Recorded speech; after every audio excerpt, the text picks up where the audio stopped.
High বন্ধুরা, আবার একটা নতুন ভিডিও নিয়ে চলে এসেছি। এই ভিডিওতে আপনাদের জানাবো যে যে দেখতে পাচ্ছেন যে পিওপিগুলো, এই পিওপিকে কীরকম করে লাগাতে হয়। তো সে সব বিষয়ে আপনাদেরকে আজ আমি পুরো নলেজ শেয়ার করে দেবো, যে কেমন করে কাটিং করতে হবে, কেমন করে কোন জায়গায় সাইজিং নিতে হবে, কেমন করে লাগাতে হবে, সব কিছু আজ এই ভিডিওর মধ্যে পেয়ে যাবে। তো চল বন্ধুরা, ভিডিওটা শুরু করি।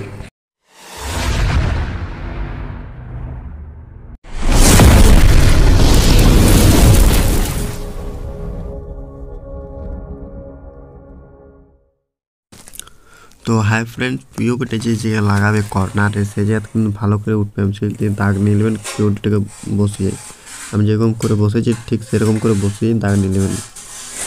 এক সাইডে দাগ দিয়ে নেওয়ার পর কিন্তু দ্বিতীয় সাইডেও কোনগুলো জেলা আছে সেগুলো কিন্তু এরকম ঠিকভাবে ভালো করে বসিয়ে নেবেন। বসিয়ে নিয়ে এরকম ভালো করে কিন্তু একদম পুরোপুরি দাগ দিয়ে দেবেন। দাগ দেওয়ার কী কারণ হচ্ছে সেটা কিন্তু আপনারা পরে জানতে পারবেন যে কী কারণে দাগ দেওয়া হচ্ছে। পিওপিটার উপরে কিন্তু এই যে প্লাস আইকন যেখানে বলছে দেওয়ালটাতে, সেই জায়গাটাতে কিন্তু আপনারা দু সাইডে ভালো করে দাগ দেবেন পিওপিটার উপরটা। এবার পিওপিটার উপরটা কী জন্য দাগ দেবেন সেটা আপনারা এবারে বুঝতে পারবেন। তো এরকম করে ভালো করে দাগ দিয়ে নেবেন। তো দাগ দিয়ে হয়ে যাওয়ার পর সে দাগ বরাবর কিন্তু এমনি কর্নার করে একদম কেটে নেবেন। ভালো করে একদম কিন্তু কর্নার করে কেটবেন। কাটা হয়ে যাওয়ার পর এই যে ধারগুলো আছে সেই ধারগুলো কিন্তু হালকা করে কিন্তু অল্প ডাউন করে কেটে দিতে হবে। তাহলে কী হবে না, আমার পিওপিটা কোনগুলাতে ভালোভাবে বসবে। আর এগুলো না কাটলে কিন্তু কোনগুলোতে ভালোভাবে করে বসবে না। তো এগুলো কাটা হয়ে যাওয়ার পর এই যে বাকি যে কাটা অংশটা আছে, সে বাকি কাটা অংশটাকে অন্য একটা পিওপির উপর বসিয়ে ওটাকে খুব মার্কিং করে নিতে হবে।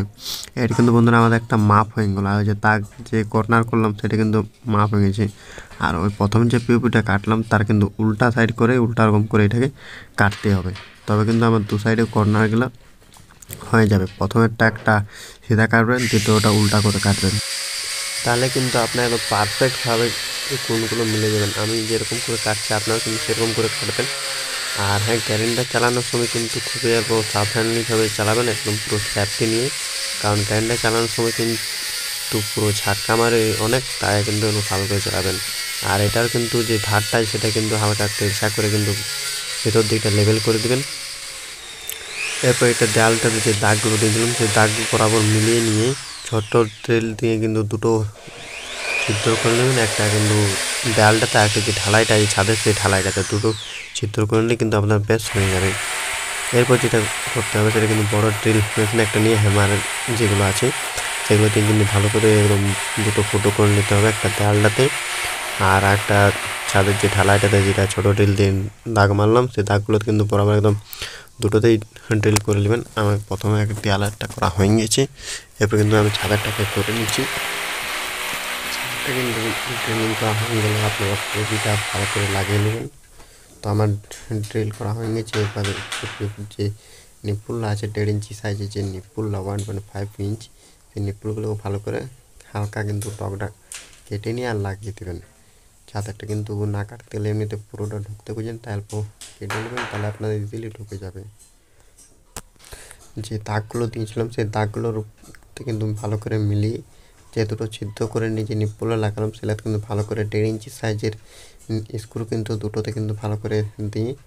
আর তারপরে আপনারা স্ক্রুড্রাইভার দিয়ে ভালো করে কিন্তু টাইট করে দেবেন। তাহলে কী হবে না, এটা আপনার কোনো রকম আর পড়বে না, আর এটা আপনার ভালো থাকবে। অনেক করে না শুধু পুট্টি দিয়ে এটাকে চিটিয়ে দেয়, কিন্তু ওটা কী হয় না, কিছুদিন পর পুট্টিটা ছেড়ে যায়। আর ছেড়ে নিয়ে কিন্তু এই যে পিওপিগুলো আছে সেইগুলো কিন্তু পড়ে যায়। আর পরে এটা কিন্তু অনেকে প্যারিস নামও জানে। তো এই যে প্যারিসগুলো বা পিওপি যাই বলুন কিন্তু পড়ে যায়। তো দুটো স্ক্রু দিয়ে যদি আপনারা করেন তো এটা আপনাদের কিন্তু কোনোদিন পড়বার চান্সই রবে না। আর আমার এই চ্যানেলে যারা নতুন হয়ে থাকবেন তারা কিন্তু অবশ্যই লাইক শেয়ার সাবস্ক্রাইব করবেন, আর কমেন্ট করতে কিন্তু ভুলবেন না যে আমার কাজটা এটা কেমন হচ্ছে। তো এমনি স্ক্রুড্রাইভার নিয়ে ভালো করে এটাকে পুরোপুরি একদম টাইট দিয়ে দেবেন। বেশি কিন্তু টাইট দেওয়া চলবে না, আর কমও টাইট দেওয়া চলবে না। কম টাইট দিলে স্ক্রুগুলো বেরিয়ে থাকবে, আর বেশি টাইট দিতে গেলে কিন্তু ওই যে পিওপিটা আছে সেটা কিন্তু পুরো হয়ে যাবে ছিদ্রটা, আর নাটটা ভিতর দিকে চলে যাবে। তাই দেখবেন যে একদম লেভেল যখন এসে যাবে,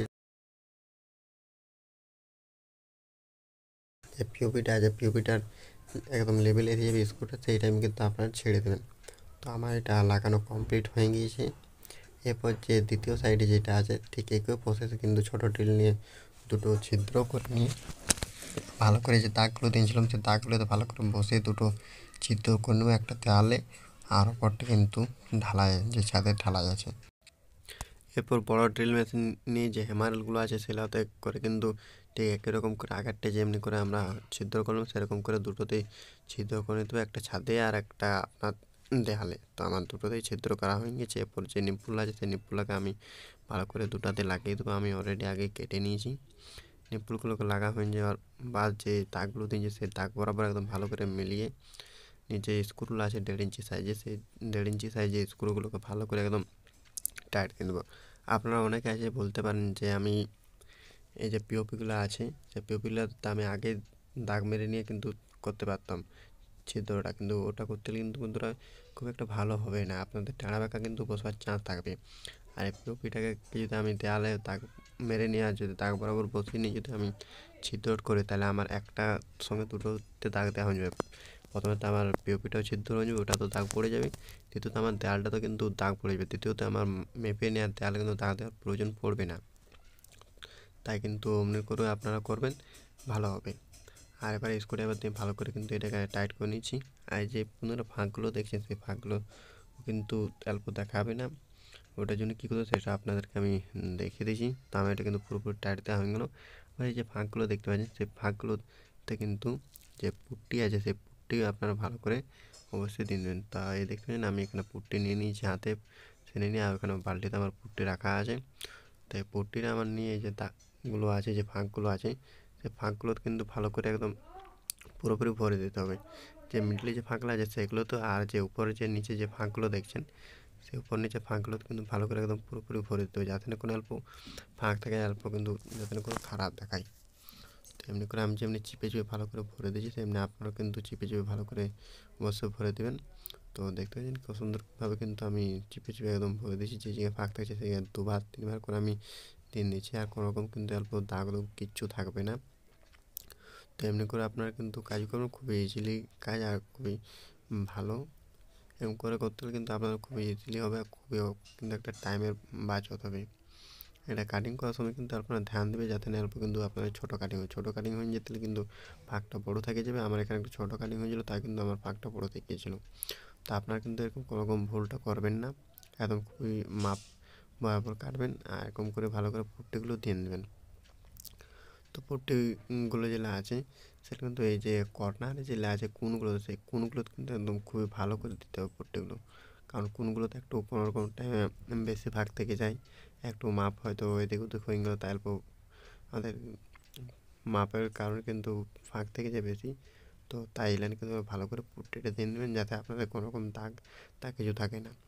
আর এই যে বন্ধুরা লেথাড়া যেগুলো দেখছেন সেই লেথাড়াগুলোকে হটানোর জন্য আমরা কী করবো না, একটা ব্রাশ নিল, ব্রাশে সেই জল নিয়ে ঠিক একদম ভালো করে এটা পুরো বুলিয়ে বুলিয়ে কিন্তু সেটাকে আমি লেবেল করে দেবো, যাতে না আমার এই যে লেথাড়াগুলো আছে সেই লেথাড়াগুলো কিন্তু দেখায়। ঠিক এরকম করে দেখতে পাচ্ছেন আমি একটা ব্রাশে করে হালকা জলে ভিজিয়ে নিয়েছি, জলে ভিজিয়ে নিয়ে কিন্তু একদম খুবই ফিনিশিংয়ের সাথে কিন্তু আমি এই যে লেথাড়াগুলো আছে সেগুলোকে আমি বুলিয়ে বুলিয়ে কিন্তু ভালো করে একদম লেবেল করে দিয়েছি। আর পুট্টিটা যেটা আপনার বন্ধুরা ছানবেন সেটা কিন্তু আটা যে এমনি ছানে একদম খুবই লাঠা লাঠা করে ছানবেন, তাহলে আপনাদের কিন্তু দিতে সুবিধা হবে।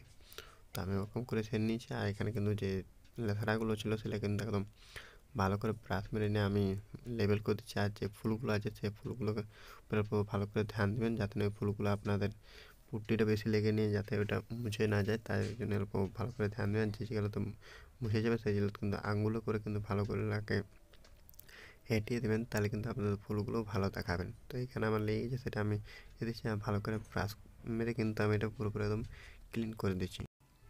এরপর বন্ধুরা আমার পুরোপুরি কিন্তু কাজটা কমপ্লিট হয়ে গেছে। পুরোপুরি কাজটা কমপ্লিট হয়ে যাওয়ার পর আপনাদের কাছে লুকটা দেখে দিচ্ছি যে কীরকম লুক লাগছে। কোনোগুলো যে ফাঁক থাকগুলো ছিল সেটা কোনো জায়গায় কোনো রকম কিছু ফাঁক থাক কিচ্ছু নেই। আপনারা দেখতে পাচ্ছেন যে ফাঁকগুলো ছিল সেই ফাঁকগুলো কিন্তু একদম পুট্টি সাহায্যে পুরোপুরি একদম মুনিয়ে দিয়েছে, আর কোনো রকম ফাঁক নেই। আর লুকটা কেমন হয়েছে বন্ধুরা কমেন্ট করে কিন্তু জানাতে ভুলবেন না, অবশ্যই কিন্তু কমেন্ট করে যাবেন। আর আমার ফেসবুক পেজ থেকে যারা দেখছেন তারা অবশ্যই কিন্তু আমার ইউটিউব চ্যানেল মায়ের আশীর্বাদ ইলেকট্রিক অ্যান্ড আইটি ইউটিউব চ্যানেলটা অবশ্যই সাবস্ক্রাইব করবেন। তো আশা করি বন্ধুরা আপনাদের কিন্তু এই ভিডিওটা খুবই ভালো লেগেছে। কেউ যদি করাতে চান তো অবশ্যই জানিয়ে দেবেন। আর এটার কীরকম আমি রেটলি কীরকম এটা চাই সেটা কিন্তু আপনারা কমেন্ট বক্সে কমেন্ট করবেন। আপনাদের কিন্তু আমি কমেন্টে রিপ্লাই দিয়ে দেবো যে কীরকম করে আমি এটা চাইনি, আর এই বাড়িটি যেটা আছে সেটা কীরকম চাই নিয়েছি। আপনাদের এটা কিন্তু কমেন্ট করে বলে দেবো। ধন্যবাদ বন্ধুরা।